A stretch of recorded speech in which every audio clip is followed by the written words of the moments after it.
पहलगाम हल्ल्यानंतर भारताचा पाकिस्तानवर आणखी एक वॉटर बॉम्ब. चिनाब नदीवर असलेल्या बागलिहार प्रकल्पाचं पाणी रोखलं.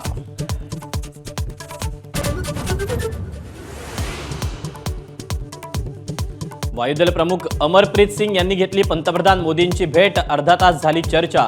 वायुदलाच्या सिद्धतेचा पंतप्रधानांकडून आढावा.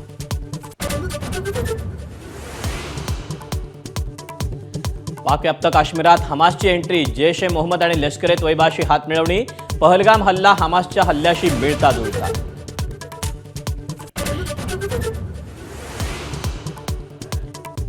कंदहार विमान अपहरण प्रकरणाचा मास्टरमाइंड रऊफ असगर. पहलगाम हल्ल्याचाही मास्टरमाइंड असल्याचा संशय.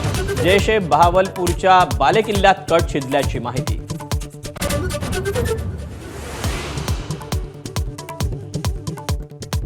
पाकव्याप्त काश्मीरमध्ये मदरशांच्या नावाखाली दहशतवादी ट्रेनिंग सुरू असल्याचं उघड.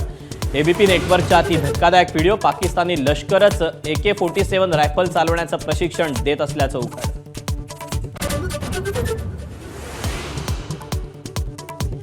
यूट्यूब चॅनल बंद करणं म्हणजे बदला आहे का? संजय राऊतांचा मोदींना सवाल. इंदिरा गांधींचा इतिहास बघण्याचा सल्ला. तर संजय राऊत काँग्रेसमय झाल्याचा बावनकुळेंचा पलटवार.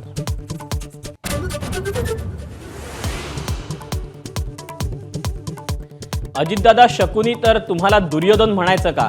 संजय राऊतांचा शिरसाटांना सवाल. तर अजित पवार शिस्त लावणारे अर्थमंत्री म्हणत कौतुक. उद्या 12वीचा निकाल जाहीर होणार. दुपारी 1 वाजल्यापासून ऑनलाईन पाहता येणार. मंगळवारपासून कॉलेजमध्ये मिळणार गुणपत्रिका.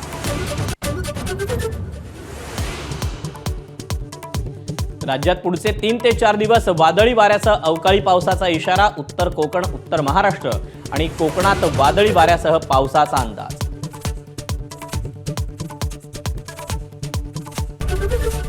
एबीपी माझा, उघडा डोळे बघा नीट.